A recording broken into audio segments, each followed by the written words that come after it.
Good morning. Good morning sa bawat isa po sa atin. Isang mapagpalang araw po ng linggo sa bawat isa. Ngayong pong buwan na ito ay ating tinatalakay ang patungkol po sa wilderness. Ano po bang ibig sabihin ng wilderness? Sabi nga po, ang wilderness is a position of disfavor.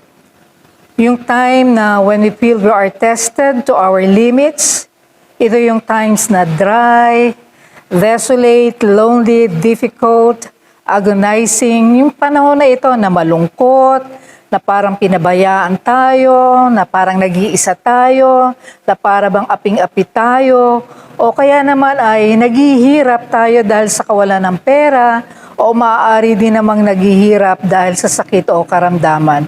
Ito yung panahon ng wilderness sa ating buhay. Now, today, join me in our topic, Listen in Wilderness. Mahalaga na ating madinig ang tinig ng Diyos kapag tayo ay nasa panahon ng ating buhay na dumaraan tayo ng wilderness. Pumasok siya sa isang yungib at doon nagpalipas ng gabi. Walang ano-ano yung nagsalita sa kanya si Yahweh. Anong ginagawa mo rito, Elias? Sumagot si Elias, Yahweh, Diyos na makapangyarihan sa lahat, ikaw lang po ang pinaglilingkuran ko sa tanang buhay ko. Subalit sinira po ng bayang Israel ang kanilang kasunduan sa inyo. Winasak nila ang inyong mga altar, pinatay ang inyong mga propeta. Ako na lamang po ang natitira at pinaghahanap nila ako upang patayin din. Ganito ang sagot sa kanya ni Yahweh. Lumabas ka at tumayo sa ibabaw ng bundok sa harapan ko. Pagkasabi nito'y dumaan si Yahweh at umihip ang napakalakas na hangin. Sumabog ang bundok at nagkadurog-durog ang mga bato sa lakas ng hangin. Ngunit wala sa hangin si Yahweh. Nang tumigil ang hangin, ay lumindol. Ngunit wala sa lindol si Yahweh. Pagkalipas ng lindol, ay kumidlat. Ngunit wala rin sa kidlat si Yahweh. Pagkalipas ng kidlat, narinig niya ang isang banayad na tinig. Lumabas si Elias at tinakpan ng balabal ang kanyang mukha at naghintay sa bunganga ng kuweba. Narinig niya ang isang tinig na nagsabi, Elias, anong ginagawa mo rito? Sumagot siya, Yahweh, Diyos na makapangyarihan sa lahat, ikaw lamang po ang pinaglilingkuran ko sa tanang buhay ko. Subalit sinira po ng iyong bayang Israel ang kanilang kasunduan sa iyo. Winasak nila ang iyong mga altar at pinatay ang iyong mga propeta. Ako na lamang ang natitira at pinaghahanap nila upang patayin din. Sinabi sa kanya ni Yahweh, bumalik ka sa ilang na malapit sa Damasco. Pagkatapos pumasok ka sa lungsod at buhusan mo ng langis si Hazael bilang hari ng Syria. At si Jehu na anak ni Nimsi bilang hari naman ng Israel. Buhusan mo rin ng langis si Eliseo na anak ni Sapat na taga-Abel, Mehola, bilang propeta na hahalilis sa iyo. Ang makaligtas sa tabak ni Hazael ay papatayin ni Jehu, ang makaligtas naman sa tabak ni Jehu ay papatayin ni Eliseo. Ngunit 7,000 sa Israel ang ililigtas ko, ang mga taong ito'y hindi lumuhod kay Baal at hindi humalik sa kanyang imahen. Alam ninyo,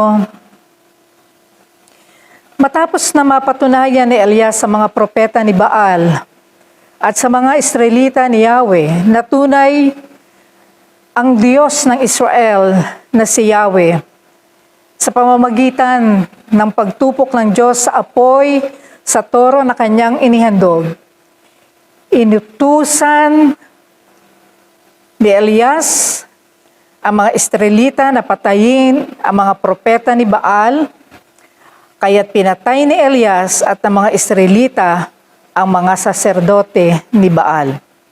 Alam niyo, pagkatapos nito, si Haring Ahab nagsumbong sa kanyang asawa na si Jezabel. Sinumbong niya kung ano yung ginawa ni Propeta Elias sa kanyang mga saserdote. At nang madinig ni Jezebel ang ginawa ni Propeta Elias sa kanyang mga saserdote, siya ay nagbanta na papatayin niya si Propeta Elias gaya ng ginawa niyang pagpatay sa 450 na mga saserdote niya na naglilingkod sa Diyos niya na si Baal. Kaya't tumakas si Propeta Elias sa takot na siya ay mapatay ni Jezebel. Nagtungo siya sa Beersheba sa lupain ng Huda. At pagkatapos ng maghapong paglalakad sa ilang, siya ay nagpahinga sa ilalim ng isang puno at nanalangin ng ganito. Sabi niya, Yahweh, kunin na po ninyo ako. Ako po ay hirap na. Mabuti pang mamatay na ako. At pagkaraan ng 40 araw, nakarating siya sa bundok ng Sinai at pumasok siya sa isang yungib at doon nagpalipas ng gabi. At doon nadinig ni Propeta Elias na nagsalita sa kanya si Yahweh. When God spoke to Elijah, kailan nadinig ni Elias ang tinig ng Diyos? Una, God's word came to Elijah in the lowest point of his career. Tama po, nadinig ni Elijah o ni Elias ang tinig ng Panginoon sa pinaka-lowest point ng kanyang career. Sabi nga doon sa verse 9, pumasok siya sa isang yungib at doon nagpalipas ng gabi. At walang ano-ano'y nagsalita sa kanya si Yahweh. At ang sabi sa kanya, anong ginagawa mo rito, Elias? Sa panahon na ito, napakiramdam ni Propeta Elias, nakatapusan na niya.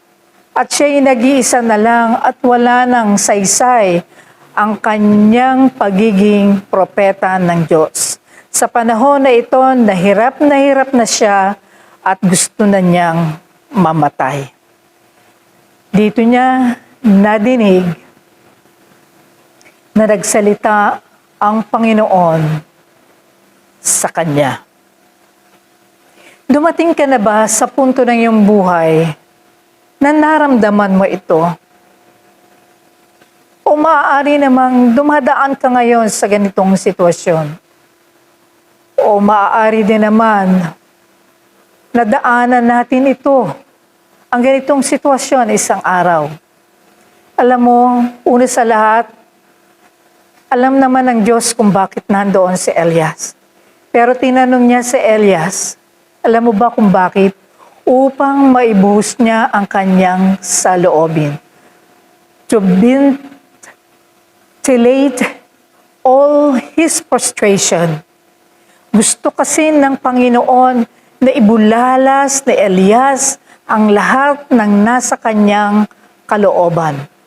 Alam ng Diyos kasi na makakatulong ito sa kanya upang gumaan ang kanyang puso. Kaya't hinayaan na lamang siya ng Diyos na magsalita. Hinayaan niya si Elias na sabihin ang nasa kanyang kalooban.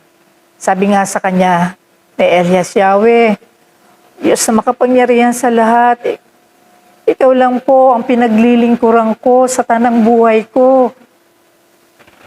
Sabi pa ni Elias, pero sinira po ng bayang Israel ang kanilang kasunduan sa inyo. Winasak pa nila ang iyong altar. Pinatay pa ang iyong mga propeta. Ako na lang po ang natitira at pinaghahanap nila upang patayin din. Alam mo, may pagkakataon sa buhay natin na hahayaan niya na maranasan natin na parang nag-iisa tayo. Parang walang kakampi sa buhay. Parang sobrang hirap na tayo. Na parang gusto na nating sumuko. Lalo pa pag naisip natin na ginawa naman natin ang lahat. Bilang nanay, bilang tatay, bilang asawa, bilang anak, o bilang pastor, o bilang disciple, o bilang leader. bilang teacher, or maaaring bilang employee, pero bigo pa rin.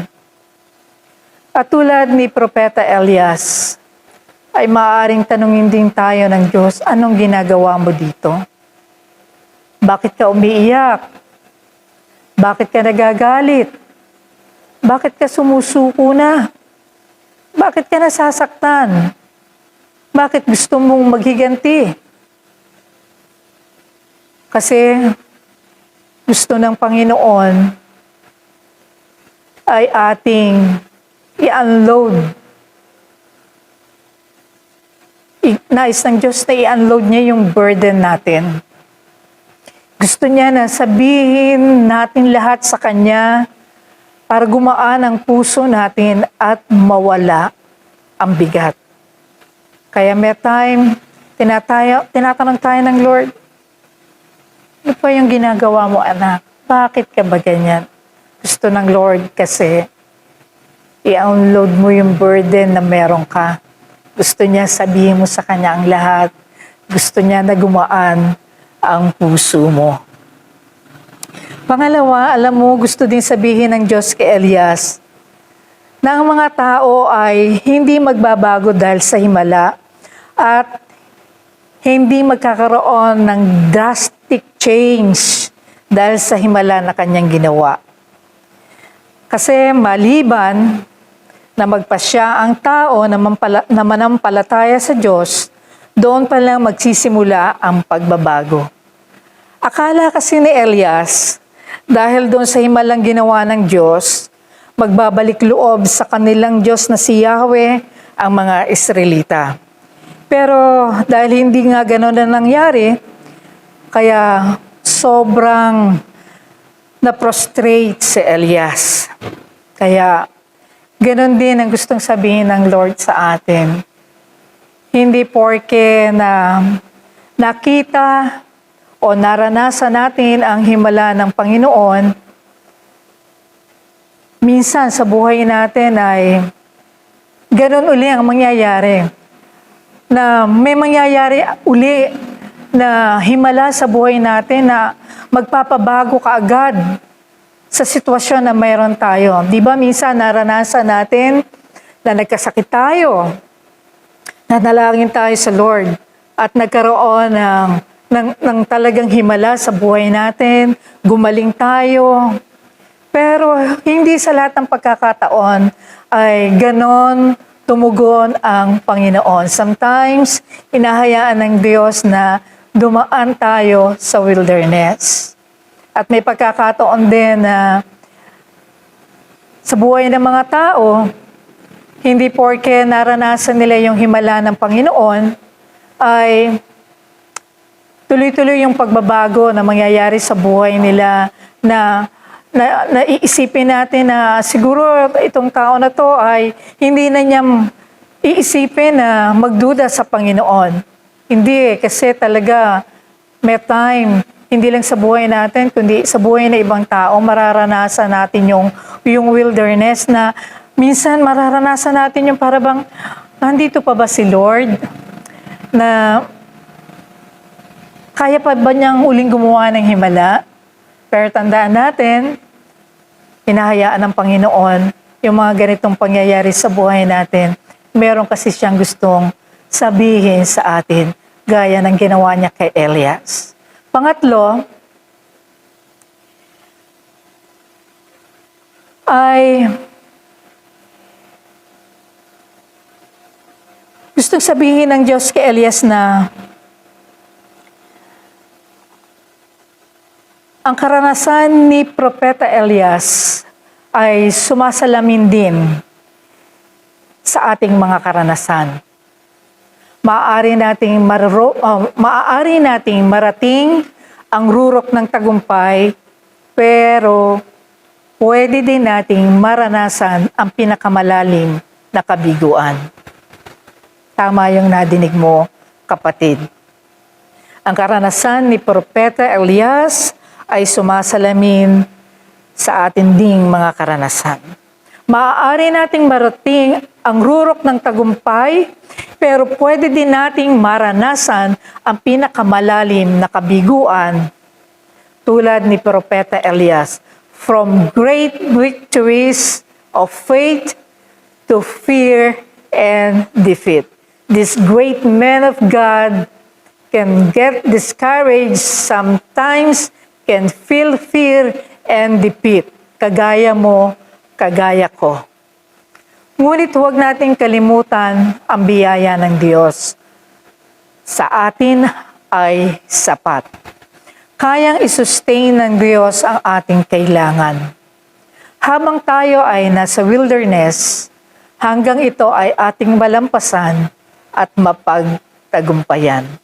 Gaya ng ginawa ng Diyos kay Propeta Elias, iningatan niya sa wilderness at pinagkalooban niya ng pagkain upang makayanan niya ang paglalakbay ng 40 araw papunta sa bundok ng Sinai. Amen po ba? Kaya ng Diyos na tayo ay isustain. Pangalawa, kailan ba nadinig ni Elias ang tinig ng Panginoon? God's word came to Elijah to reassure him. Una, nadinig ni Elias ang tinig ng Panginoon doon sa pinaka-lowest point ng kanyang career. Pangalawa, nadinig ni Elias ang tinig ng Panginoon nang siya ay bigyan muli ng Panginoon ng katiyakan. Sa verse 15 and 18, ganito ang sinasabi ng salita ng Panginoon. Sinabi sa kanya ni Yahweh, bumalik ka sa ilang na malapit sa Damasco. Pagkatapos pumasok ka sa lungsod at buhusan ng langis si Hazael bilang hari ng Syria at si Jehu na anak ni Nimsi bilang hari naman ng Israel. Buhusan mo rin ng langis si Eliseo na anak ni Sapat na taga Abel Mehola bilang propeta na hahalili sa iyo. Ang makaligtas sa tabak ni Hazael ay papatayin ni Jehu. Ang makaligtas naman sa tabak ni Jehu ay papatayin ni Eliseo. Ngunit 7,000 sa Israel ang liligtas ko. Ang mga taong ito ay hindi lumuluhod kay Baal at hindi humahalik sa kanyang imahen. Sa mga panahon na iyon na may pag-aalinlangan na si Propeta Elias kung may halaga pa sa mga Israelita ang kanilang pakikipagkasundo sa Diyos. Alam niyo kung bakit ito nararamdaman ni Elias yung pag-aalinlangan? Kasi ang mga Israelita paulit-ulit ang kanilang pagre-rebelde sa Diyos. Paulit-ulit yung kanilang pagsuway sa kanyang kautusan.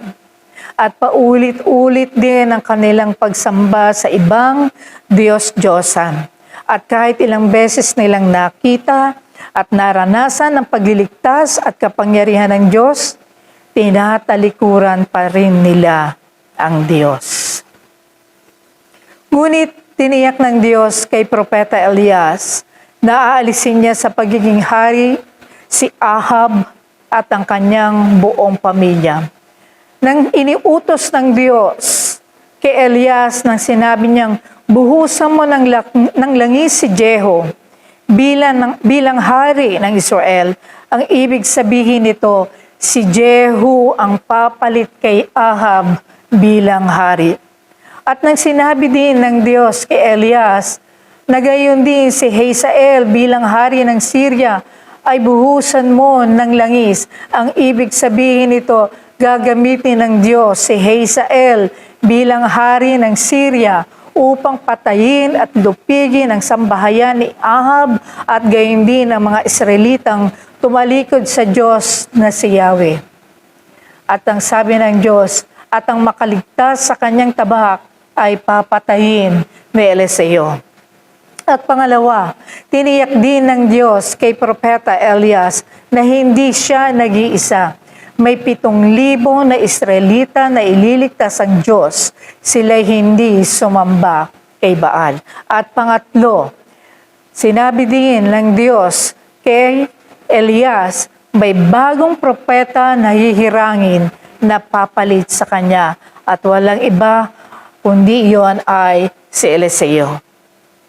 Una, kung dumating tayo sa lowest point ng ating buhay,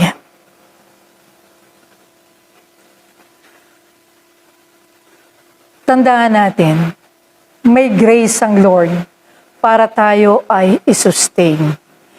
May pangako ang Diyos sa atin. Ang sabi niya sa Isaiah 43:2, kapag dumadaan ka sa malalim na tubig, sasamahan kita. Kapatid, pakinggan mo ito. Pakinggan mo yung sinasabi ng Panginoon. Ang sabi niya, kapag dumadaan ka sa malalim na tubig, sasamahan kita. Kapag tumawid ka sa mga ilog, hindi ka malulunod. Dumaan ka man sa apoy, hindi ka masusunog. Hindi ka matutupok. When you pass through the water, I will be with you. And through the rivers, they shall not overflow you. When you walk through the fire, you shall not be burned, neither shall the flame kindle upon you. Kapatid, totoo, dadaan ka sa wilderness. Pero ito ang pangako ng Panginoon sa iyo. Gayun din ang sabi niya sa Isaiah 43:19, masdan mo ako ay gagawa ng isang bagong bagay. Ito ay nagaganap na, hindi mo pa ba makita? Gagawa ko ng isang daanan sa gitna ng disyerto at magkakaroon ng ilog sa lugar na ito. Behold, I am doing a new thing. Now, sabi ng Lord, it is spring forth. Do you not perceive it? Ano ang bagong gagawin ng Lord? Ang sabi niya, I will make a way in the wilderness and rivers in the desert. Antindi, di ba? A way in the wilderness, river in the desert. Alam mo ba ang kayang gawin ng Diyos sa iyong buhay? Walang bagay na imposible at mahirap para sa Kanya. Walang hindi makakayang gawin ang Panginoon para sa iyo. Nakaya nga niyang ibigay ang kaisa-isa niyang anak upang maligtas ka. May mas mabigat pa ba na hindi kayang maibigay sa iyo ang Diyos? Ang tanong ko sa iyo sa umagang ito, kaya mo bang ipagkatiwala ang iyong buhay sa Kanya? At hayaan siya na ayusin ang iyong buhay.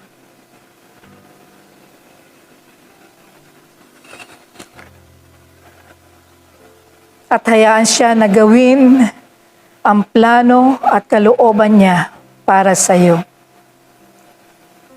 Ibigay mo ang buhay mo kay Jesus at hayaan mo siyang pagharian ka at makikita mo na yung wilderness mo na dinadaanan ngayon, hindi ka nag-iisa.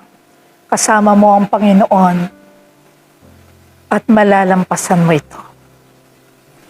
Nais ko na samahan ka ngayong umaga upang manalangin tayo ng pagtanggap sa Panginoon, upang paghariin mo ang Panginoon sa iyong buhay at hayaan siya na malayang gumawa sa buhay mo. Saglit tayong manalangin.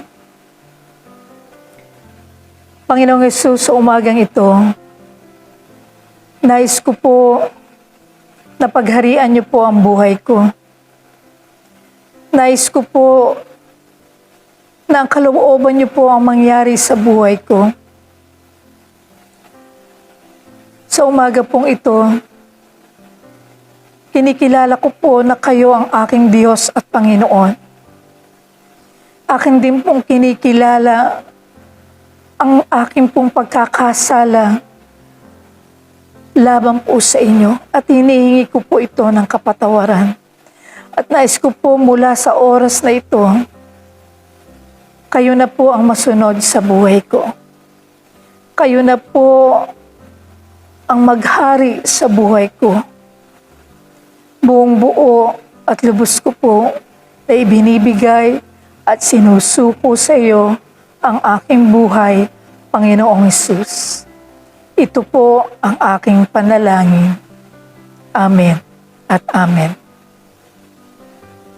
Kapatid, tiniyak din ng Diyos kay Propeta Elias na hindi siya nagbabago sa kanyang mga panukala, sa kanyang mga proposition, sa kanyang mga plano, sa kanyang mga batas, maging sa kanyang mga pangako.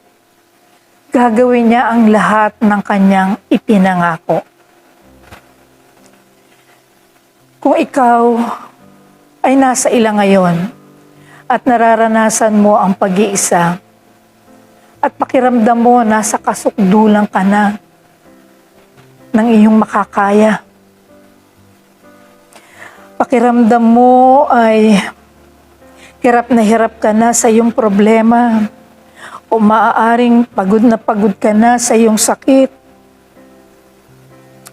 O maaari din namang ang pakiramdam mo, hindi mo na kaya ang paghihirap na ito dahil sa kawalan mo ng pera. Kapatid, huwag mo munang gawin yung panalangin ni Elias na kunin ka na ng Lord. Huwag mong gawin to. Huwag ganito ang iyong maging panalangin. Kapatid, pakinggan mo ang tinig ng Diyos. Ano ang sinasabi niya sa iyo ngayon?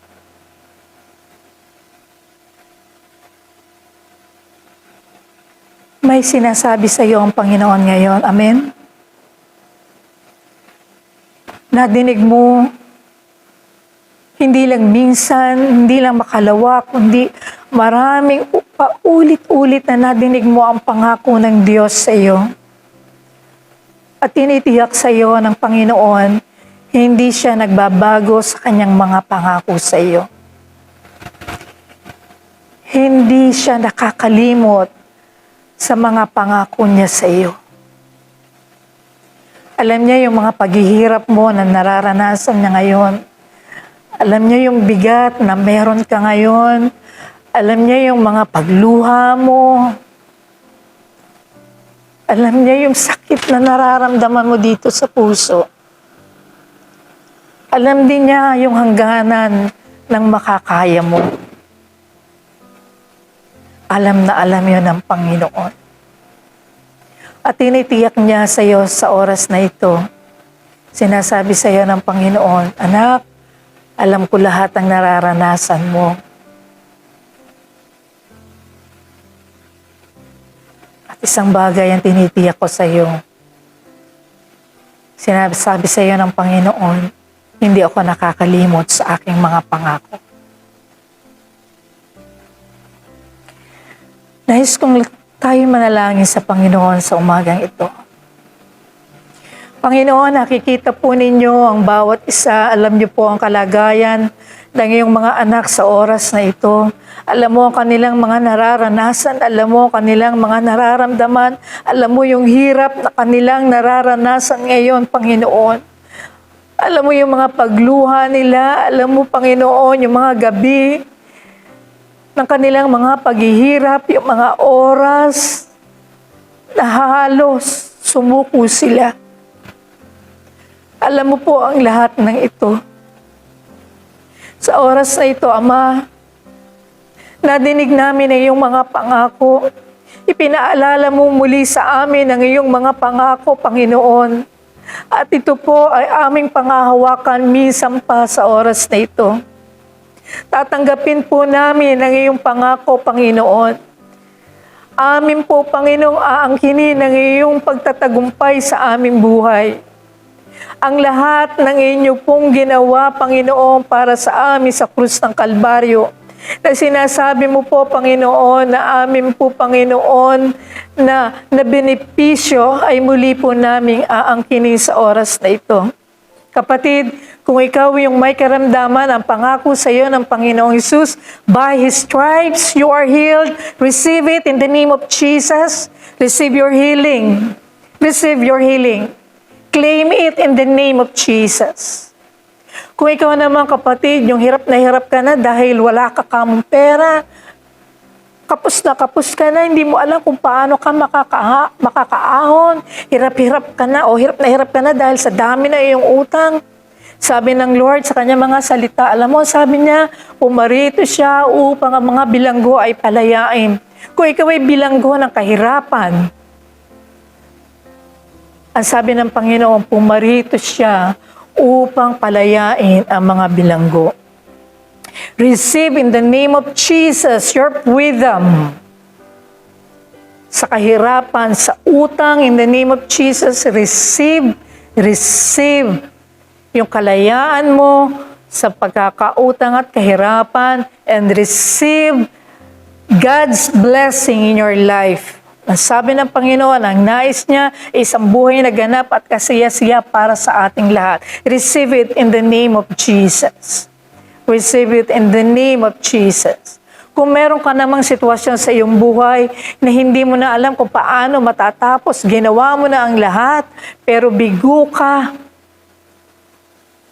may problema ka, wasak ang inyong tahanan, wasak ang iyong buhay, wasak ang iyong pagkatao. Ang sabi ng Panginoon sa kanyang mga salita, binubuo ka niyang muli sa oras na ito.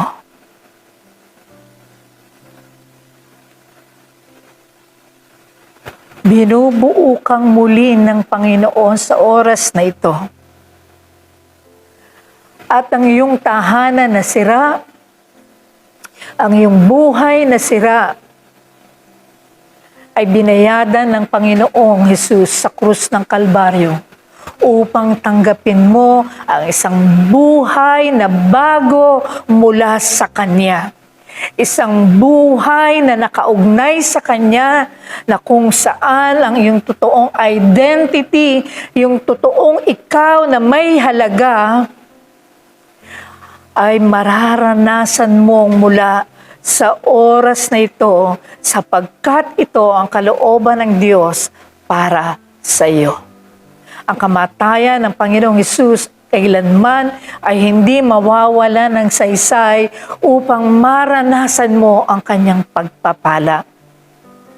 Hindi ikaw ang magbabago sa iyong asawa at mga anak, kundi ang Diyos. Dahil sa iyong pananampalataya, dahil sa iyong hindi pagbitaw sa mga pangako ng Diyos sa iyo. Purihin ang Panginoon. At kung pakiramdam mo, ikaw ay aping-api,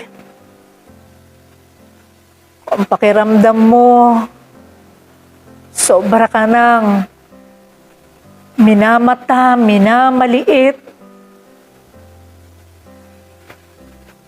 At sabi ng Panginoon sa kanyang mga salita,